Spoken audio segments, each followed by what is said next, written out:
B. Janardhan Reddy. In this video, you will learn the derivation of the thin lens formula. So here is the thin lens formula, because this formula is applicable only for the thin lenses. So in this formula, 1 by f equal to 1 by v minus 1 by u. In this formula, f is the focal length, v is the image distance, and u is the object distance. And I am going to show you the entire derivation process of this formula in this video. Okay. So in order to derive the thin lens formula, we have to draw a ray diagram for converging lens. So let us first draw a ray diagram for a converging lens. Converging lens means here I am taking convex lens. Converging means a convex lens. Okay. So you can derive this formula by taking either converging lens, that is convex lens, or diverging lens, that is concave lens. So in this video, I am going to show you the derivation process by using the convex lens. Okay, see here. You know, this one is the symbol used for convex lens. Here P is the optic center, F1 and F2 are the focal points. Okay.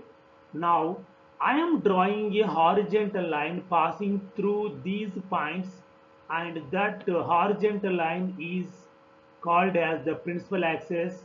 You have known this. This is the principal axis I am drawing. Okay. So now I will place an object somewhere here, that is beyond focal point. To the left of the lens, here I am going to place the object. This is the object I am going to place. Some arrow symbol is there here, and OB is O dash is the object I am taking. Now I want to locate its image by drawing the ray diagram. So here I am taking only two rays from the point O dash, that is from the tip of the object here O dash. Okay, so I am going to take two incident rays, one traveling parallel to the principal axis, falls on the lens. After refraction, it will pass through the focal point on the other side of the lens. This is the first ray, which is traveling parallel to the principal axis, falling on the lens, and after refraction it will pass through the focal point F1 on the other side of the lens. This is the first ray. Okay. Now I am going to draw the second ray from the point O dash itself, and that ray passes through the optic center, and any ray passing through the optic center is undeviated. See here, this is the second ray which has fallen on the lens at the optic center P here, and this ray will not suffer any refraction and it goes along the same direction only. That's all. So these are the two refracted rays. Okay, and these two refracted rays are crossing one another here. So the image of O dash will be formed here. Here is the image of O dash. Okay, so draw a perpendicular line to this point of intersection, and this gives the image I dash. So O dash is the object and I dash is the image. Okay, and we can use the geometry of this sketch to find a mathematical relation for locating the image produced by this convex lens. That means we are going to derive the lens equation, that is 1 by f equal to 1 by v minus 1 by u formula, by using this diagram only. Okay, so in the entire derivation process I am going to use this diagram only or figure only. Okay, so in this figure, O dash is the object and I dash is the image, and the distance from P to O, PO is called the object distance, and the object distance is denoted by the letter U. Similarly, from P to I, from P to I is called image distance, and it is denoted by the letter V, small v we have to use, and PF1, the distance from P to focal point F1 is called focal length, and it is denoted by small f. Okay, so here PO is object distance, PO is object distance, PI is image distance, and PF1 is the focal length. From here to here is the focal length. Okay. Now, observe very carefully. Here I am deriving the formula by using this sketch. From the figure, that means from this figure, observe very carefully. P dash F1, P dash F1. This one is one triangle, right angle triangle, and I dash F1. This one you see here. This is another triangle. So P dash F1, I dash F1 are the similar triangles. I am showing like this, these two triangles by shading. Okay, so these two triangles are similar triangles. You know what are similar triangles? Two triangles are said to be similar if their corresponding angles are equal or congruent and the corresponding sides are in proportion. In other words, similar triangles are the same shape but not necessarily the same size. So, if these two triangles are similar triangles, the ratio of the corresponding sides should be equal. So let us take the ratio of the corresponding sides. See here I am taking this triangle. P dash is one of the sides, and corresponding to this side in this triangle I dash is the corresponding side. Okay, so P dash I dash are the corresponding sides. Similarly, PF1 and F1I, PF1 and F1I are also corresponding sides. So the ratio of the corresponding sides is equal in case of the similar triangles. Okay, see here. Hence, P dash by I dash, these two are the corresponding sides. The ratio of these two corresponding sides is equal to PF1 divided by F1I. Again, these two are the corresponding sides. Okay, so the ratio of the corresponding sides is equal in case of the similar triangles. Okay, but here you can see from this figure, here F1I, I want this one, F1I value.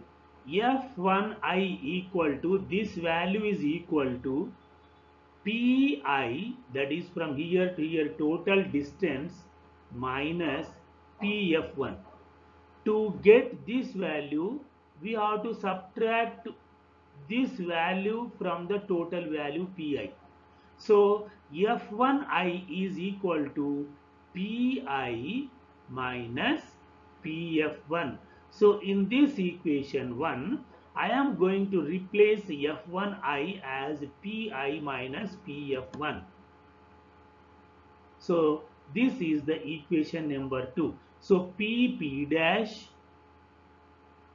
by I dash is equal to Pf1 divided by Pi minus Pf1. This is the equation number 2. Okay, and see here, and you can see two more similar triangles here.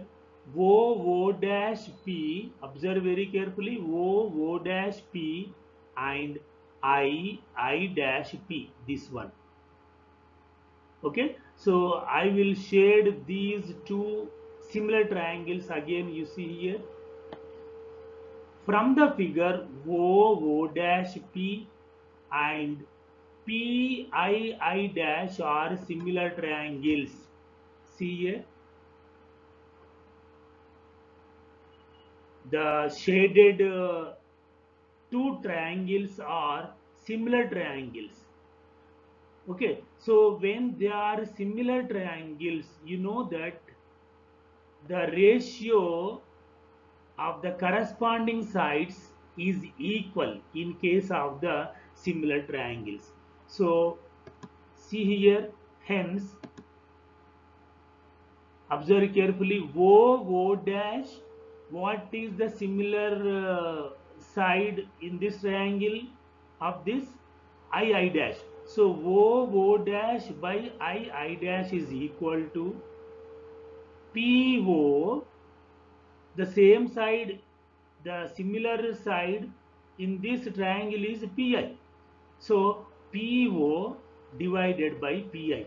So the ratio of O dash by I dash is equal to PO by Pi. And this is the one of the properties of the similar triangles. Okay.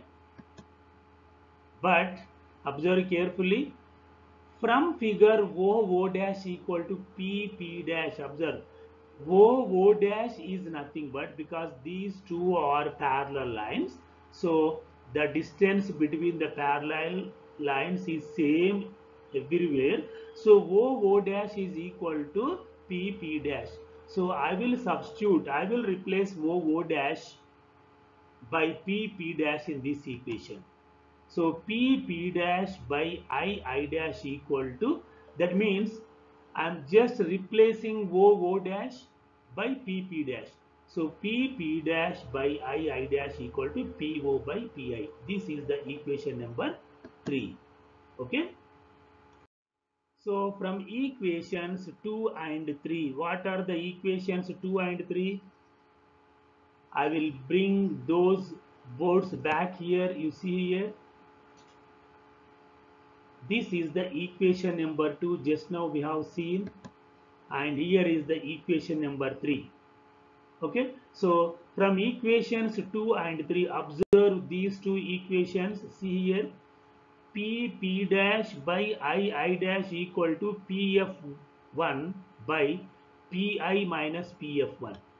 In this equation 3, P dash by I dash equal to PO by Pi. That means in both equations, left sides are equal. That means right sides should also be equal. Otherwise, you can substitute equation 3 in equation 2. So, in place of P dash by I dash, I am going to write PO by Pi. You see here, I am writing PO by Pi equal to, that means here P dash by I dash, I am replacing it as PO by Pi. I am substituting equation 3 in equation 2, that's all. So PO by Pi equal to, here Pf1 by Pi minus Pf1. Okay. Now Pi by PO I am just reversing numerator and denominator. I am reversing this fraction, means this fraction also gets reversed. So pi by po equal to pi minus pf1 by pf1. I am just reversing numerator as the denominator and the denominator as the numerator in both fractions. Now, so pf1 is the denominator for pi as well as pf1. So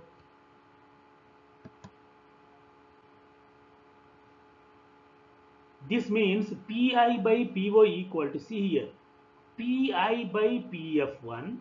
That means I am giving this denominator to this and to this. So pi by pf1. If you give this denominator to this pf1, pf1 gets cancelled, you will get 1.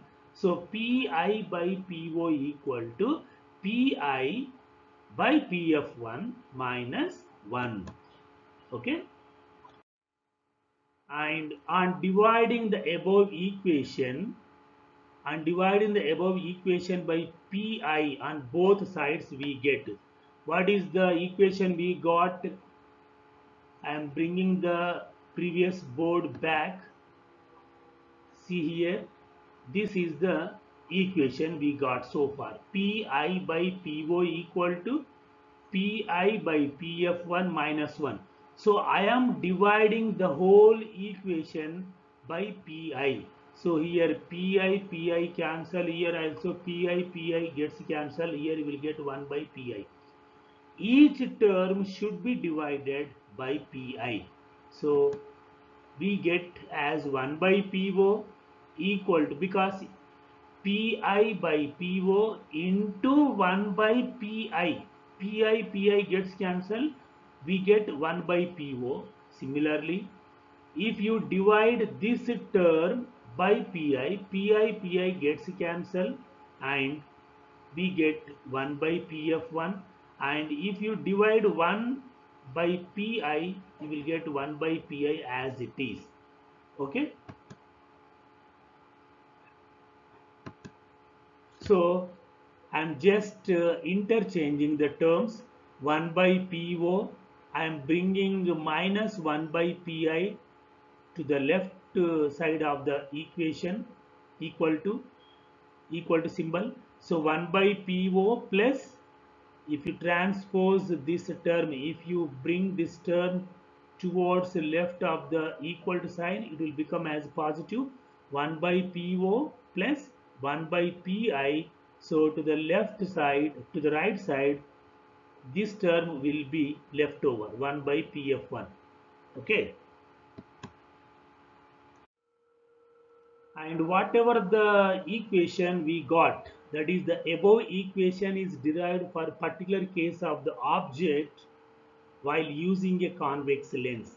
To convert this into a general equation, we need to use the sign convention. You see here, I have derived the above equation only for particular case of the object while using the convex lens, because object is placed beyond f2 here. To this particular case only I have derived that formula. Okay, what is that formula we have derived so far? This is the previous formula. Okay, now, so 1 by po plus 1 by pi equal to 1 by pf1. So this formula has been derived only for the particular case of the object by using only convex lens. In order to generalize this formula, that means this formula is applicable exactly to this situation only. To this situation only, this formula is applicable. In order to generalize this equation, to convert this into a general equation, we have to use the sign convention. Okay, so according to sign convention, all the distances should be measured from the optic center P. The distances which are measured opposite the direction of the incident ray should be taken as a negative, and the distances measured along the direction of the incident ray should be taken as positive. So here PO, see here PO. PO is the object distance U. So shall I take it as plus U or minus U? I have to take it as minus U because I am measuring opposite to the incident ray. Incident ray is this, it is towards right, but I am measuring towards left. So PO equal to minus U. Okay, similarly PI, this is the image distance. So here image distance should also be measured from P only, optic center only. Clear? So PI, I am measuring along the direction of the incident ray. So PI should be taken, that is V should be taken as positive. And PF1, it is the focal length F, small f, and this also should be taken as positive because we are measuring along the direction of the incident ray.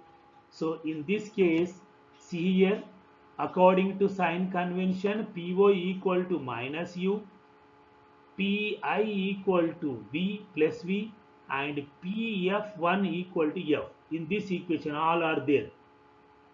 PO is there, Pi is there, PF1 is there, and I am applying proper sign convention to these measurements in order to generalize this equation. Okay, so let us substitute here PO equal to minus U and Pi V 1 by V and PF1 equal to F, or you can rearrange the terms like this. 1 by F equal to, if you transpose this term, not transporting, I am just rearranging the terms here. I am writing 1 by V first and minus 1 by U later. So 1 by F equal to 1 by V minus 1 by U. This is the lens formula, thin lens formula. Okay. So the thin lens equation or the thin lens formula is 1 by F equal to 1 by V minus 1 by U. So this is the derivation process. And in this formula, can you tell what is F? F is the focal length, U is the object distance, and V is the image distance. And it is very important to remember one thing here. We should not use this formula directly while solving the problems. Okay, so we have to use this formula by taking proper sign conventions of these values. Okay, so this is very important. So this is all about the derivation of the lens equation, and this formula is applicable only for the thin lenses. That's why it is also called as the thin lens equation. So 1 by F equal to 1 by V minus 1 by U. Okay, thank you.